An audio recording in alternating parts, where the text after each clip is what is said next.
Hi there. In this video, we're going to be comparing two popular options trading strategies, selling covered calls and buying puts. We'll also go through an example of each strategy using Microsoft Corporation, MSFT, stock, to help you understand how they work. First, let's start with covered calls. This strategy involves holding a long position in a stock and selling call options on that stock to generate additional income. Let's say you own 100 shares of MSFT, which is currently trading at $200 per share. You believe the stock has good potential for long-term growth, but you'd also like to generate some additional income in the short term. You decide to sell one call option with a strike price of $220, which expires in 3 months. By selling this call option, you are agreeing to sell your MSFT shares at $220 per share at any time before the option expires. You receive a premium of $10 per share for selling the option, which gives you a total of $1,000. Now, let's say that 3 months go by and the stock price is still below $220. In this case, the option will expire worthless, and you get to keep the $1,000 premium you received for selling the option.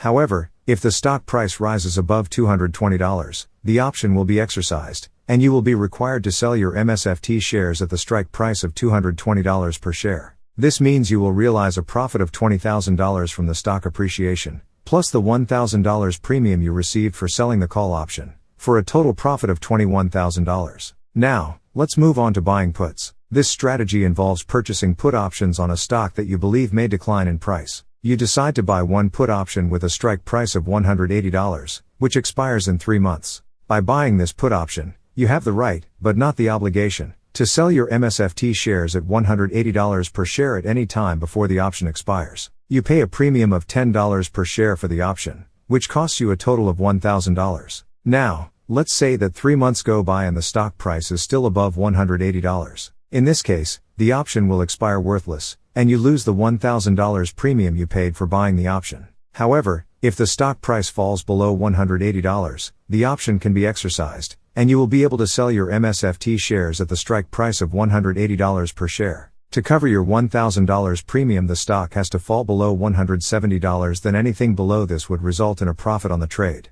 There are advantages and disadvantages to each of these strategies. Selling a covered call, you collect premium as opposed to paying premium when buying a put, so that is a major advantage. If the stock stays relatively flat, the covered call would be the better choice. However, with a covered call, if the stock rises rapidly, you do not get any of the additional upside above the strike price, and if the stock falls sharply below, you are still losing value at any price below the strike price. However, when buying a put, if the stock spikes massively, you still own the stock, so you are only losing your premium for buying the put. Also, if the stock falls massively below the strike price, it can fall to zero and you only lose the difference between your cost base and the strike price plus the premium. As with all trading strategies, make sure to understand the risks before placing any trade, and it is always recommended consult someone with experience or paper trade initially until you are comfortable. Even experts and professionals make mistakes. I hope you found this video informative, and if so, please like, share and subscribe.